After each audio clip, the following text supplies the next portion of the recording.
Hello everybody, welcome back to Read and Reread. I am Angelia and today I have a haul video.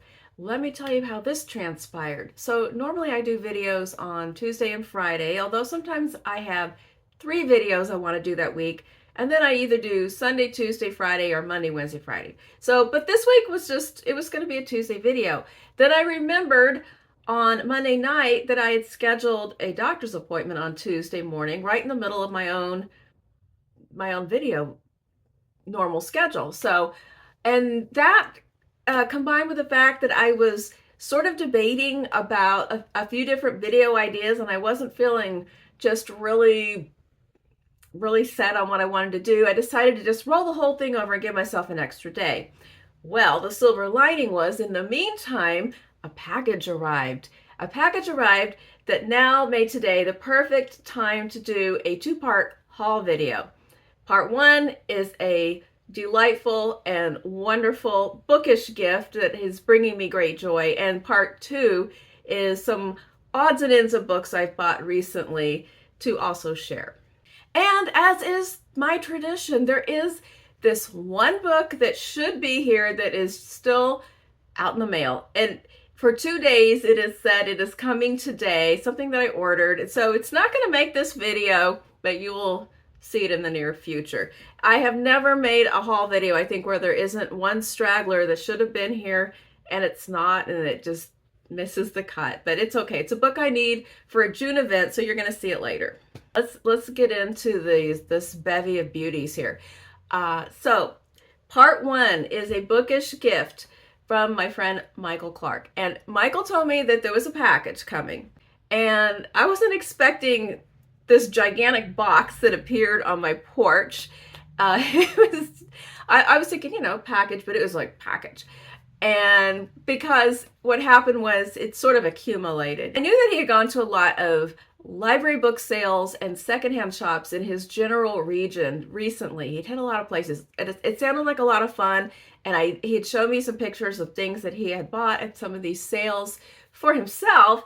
I didn't know that he was stashing away some things for me along the way. So he sent me this wonderful care package, and here's a picture of how it looked when I opened the box. So that he put it together so thoughtfully and beautifully, and little vintage postcards that kind of a little guide about what was in each package. So let me show you what was in the packages, what my dear friend sent to me. Okay, so first of all, as you probably know if you watch my channel, I am hosting an event this year called Endless Drama, where we're reading plays each month, 20th and 21st century plays. And in March, one of the plays was Indecent by Paula Vogel. This is the first time I had read anything by Paula Vogel. The play was excellent, and I knew that I wanted to read more work by Paula Vogel. And I had heard about some of her other plays when I was putting together the project and information about Vogel for the session in March. And then not very long ago, Michael had an opportunity to see her in person. She was speaking at an event. I didn't know I was going to get a book, and I received this. There's 2 plays. They're called the Mammary plays, How I Learned to Drive and the Mineola Twins.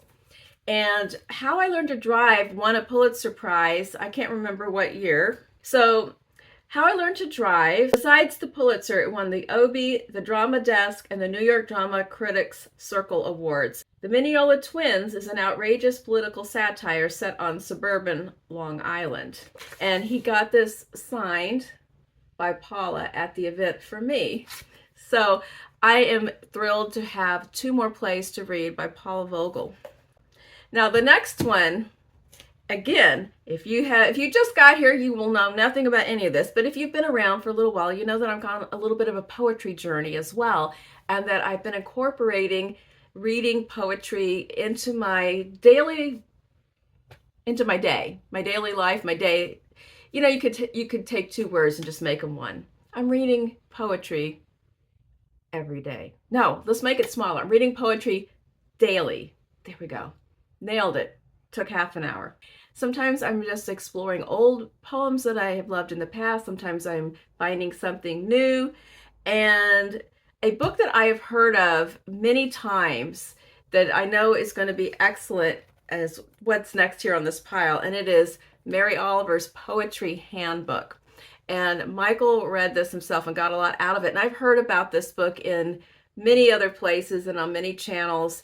And I've been thinking about Mary Oliver lately because she's frequently mentioned by my friend Pat with Book Chat with Pat, one of her favorite poets. The subtitle is A Prose Guide to Understanding and Writing Poetry. I don't think I'm going to write any poetry, but I guess never say never. But a guide to better understanding and appreciating poetry, that is definitely something that I could use. So I can't wait to add this into my poetry lineup. I think I can start reading a little bit of this day by day along in my time of day when I'm going to read some poetry. I can read a little bit of this and deepen my understanding and my appreciation of what I'm reading. The next book is a book that I have seen many times but never read. I love the cover of this book. It's caught my eye a million times, and I don't really have an explanation about why I've never thought about reading it, except that I used to not really gravitate to nature writing. But that's another thing. There's just a lot of avenues or areas or genres that I've just become more receptive to, and I found out that I like more things than I knew that I liked. And so in recent forays in reading some books that feature really fabulous nature writing, I found out I actually do like it. So this, which shouldn't be really surprised because I love the biological world. I love animals, plants. I don't know why I didn't think, I don't know. Anyway, the mysteries of the human mind and the reading taste. But for whatever reason, this book I've heard about it, but I never read it. So Michael specifically wanted me to have this, and he looked for it in all of these wonderful secondhand places, and he couldn't find it. So then he ordered one, and then of course he saw it somewhere right after that. That's what always happens. If you break down and buy something new, then you'll see it like 10 times at the thrift store. That's the reader's life. But the book is H is for Hawk by Helen Macdonald. It is a memoir, and it's nature writing, and it's about grief. Helen Macdonald wrote this about her experience of raising a feral hawk during a time that she was grieving her father who had recently passed away. This book made a lot of top 10 lists a few years ago when it came out. It says it was shortlisted for the Kirkus Prize in nonfiction. It was a finalist for the Carnegie Award in nonfiction, won the Costa Prize. That prize doesn't exist anymore, does it? It won the Samuel Johnson Prize, which I'm not familiar with. It was on the top 10 list for New York Times Book Review in 2015. So that's about 10 years ago. That predates my foray into nature writing and really nonfiction and reading more memoirs and all these things that have sort of expanded in my reading life. I mean, some of this just correlates with the fact that I retired and I have more time and mental bandwidth for enjoying all these things. The inside of this book has pages and pages of good review blurbs, and it does say fierce and feral. Mabel's temperament, that's the hawk, mirrors Helen's own state of grief after her father's death, and together the raptor and human discover the pain and beauty of being alive. A genre-defying debut from a unique and transcendent new voice in literature. So I am really excited to put this into my nonfiction reading lineup as soon as possible and just kind of really dive into it and get immersed in the experience. All right, next we have an expansion and an upgrade. So previously, I think this was part of my Christmas present. Michael gave me a copy of I Feel Bad About My Neck by Nora Ephron, and I loved it. I think I read it in January, and it's so funny. I love these essays. They hold up. They are just classic humor essays. I have also been looking, when I'm in secondhand places, I've been looking for some more Nora Ephron. And I saw a copy of this book not long ago, but it was in bad condition. It was not this book, the one I'm getting ready to show you. It was a ratty paperback, so I passed. But I've been on the lookout, but my search is over because I have this fabulous hardcover copy of I Remember Nothing and Other Reflections. let the good times roll on. But that's not all. He also found a hardcover of I Feel Bad About My Neck. So I have an upgraded copy. And look how nice they look together. They've got that good publishing continuity. Oh, it's going to look so good on the shelf. And now, because this is the kind of book I'm going to read this. It's not a one and done. You go back to it and you read your favorite ones and just laugh at them all over again. So now I have them both, and they're going to look so good. And that means I have this absolutely pristine copy, lightly read, and I did not write in it.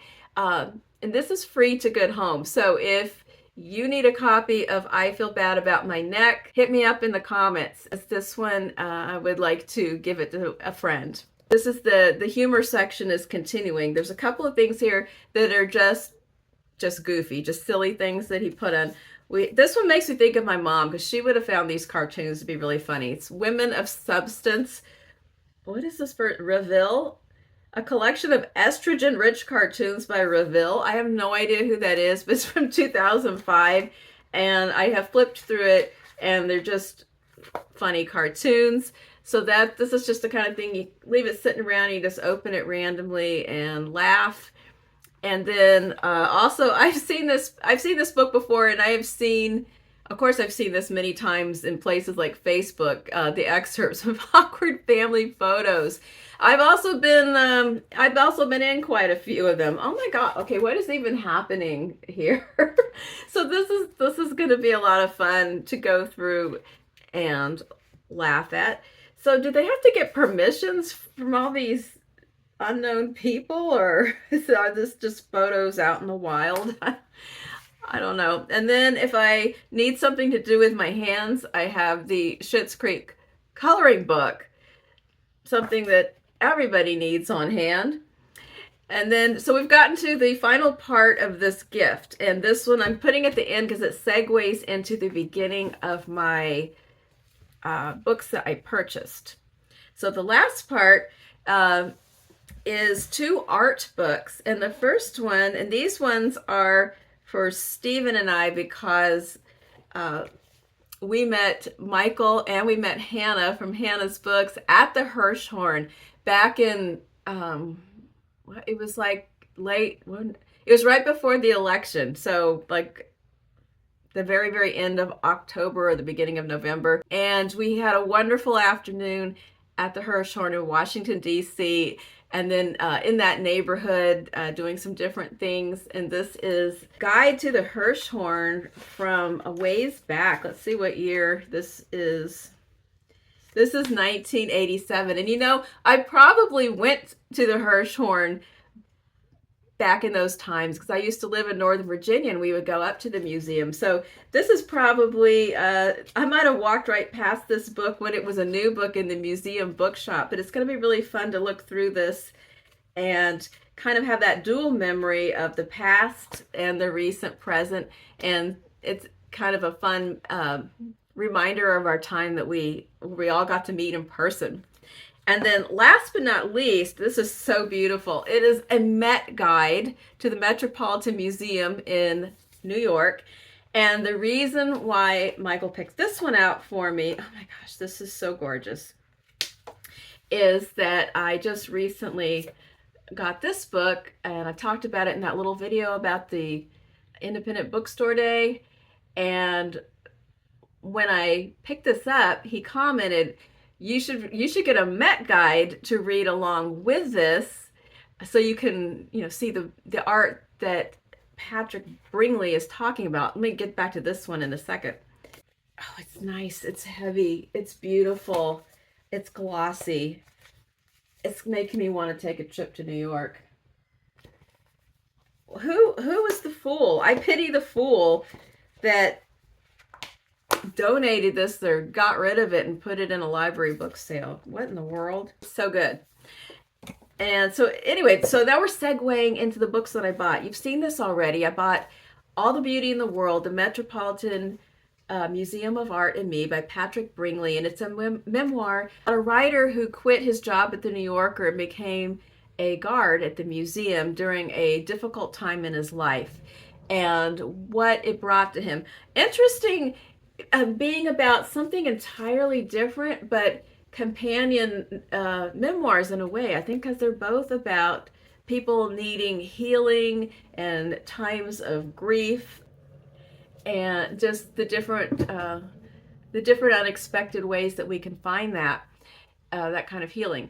But I got this on Independent Bookstore Day at that little cute bookstore, the Cookie Plot, that just opened where I live here in Corpus Christi, and I made a short video about that store. Another book that I picked up on the topic also of my friend Michael is Strangers on a Train by Patricia Highsmith, that we are planning to do a buddy read in June. Let's see, it says, here we encounter, I think this is her first, is this her first novel? Yeah, it's her debut novel. We encounter Guy Haynes and Charles Anthony Bruno, passengers on the same train.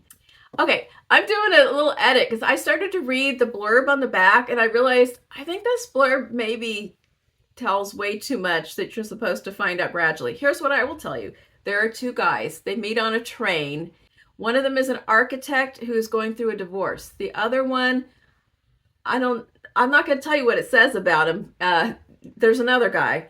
And that other guy has a very unusual and diabolical suggestion. That's what we're going to go with here. And but it sounds really good. Next one is also Booktube made me do it because it's another buddy read that's going to happen in June with my friend Pat from Book Chat with Pat, and that is Glyph by Ali Smith.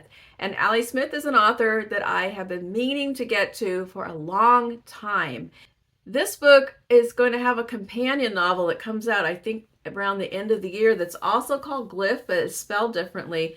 I kind of love this green cover, and it's the back end of a horse. Here's the description. An uncertain near future, a story of new boundaries drawn between people daily, a not very brave new world, add 2 children and a horse.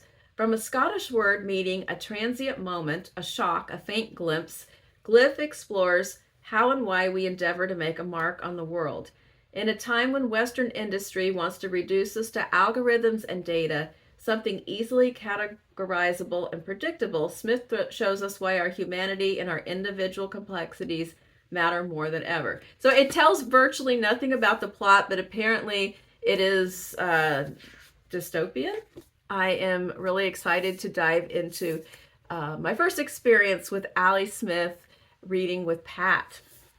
Speaking of Pat, the next book's her fault too, because she talked about it on her channel. I've seen it elsewhere since then. I can't remember who else I heard talking about it. And I know this book has actually 2 volumes, and I haven't found the second one yet, but it's The Future is Female, 25 classic science fiction stories by women from pulp pioneers to Ursula K. Le Guin. And so the time period looks like it spans from the 1920s through the late 60s. And I think that the second volume starts up in the 70s. When I'm looking at the back, I see a few familiar names and a lot of people that I have never heard of. So I'm really excited to explore some new authors. And you're going to hear more about my interest in science fiction and speculative fiction very soon. Little teaser event, personal event coming up that I'm going to make a video about in the next week or so. And this is definitely going to be a keystone in my project.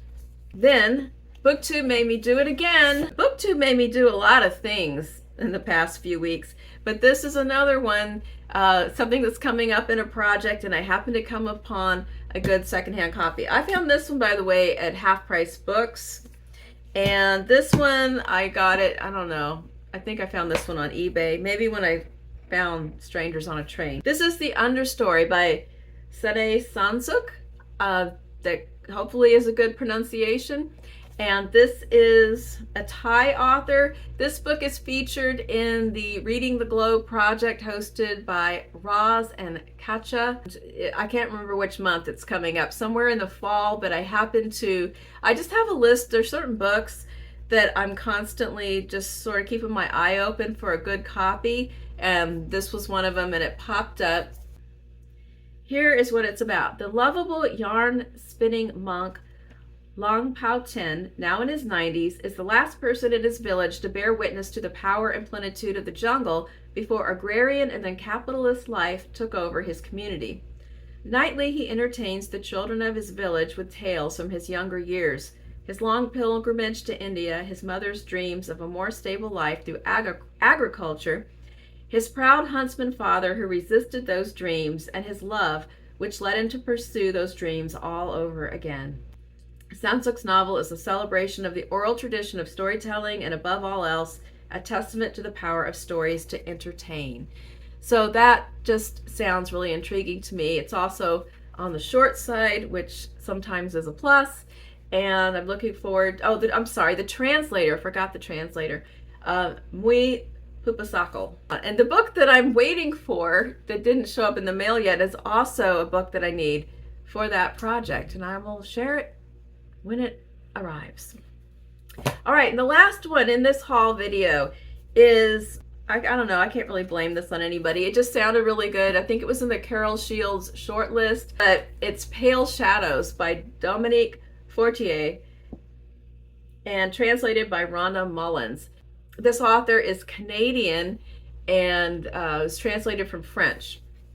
And it looks, doesn't this look like it's the 80s and your mom bought a Rosamund Pilcher book? I mean, that's just what it's giving me. The only thing I don't like about this book is it's really tight.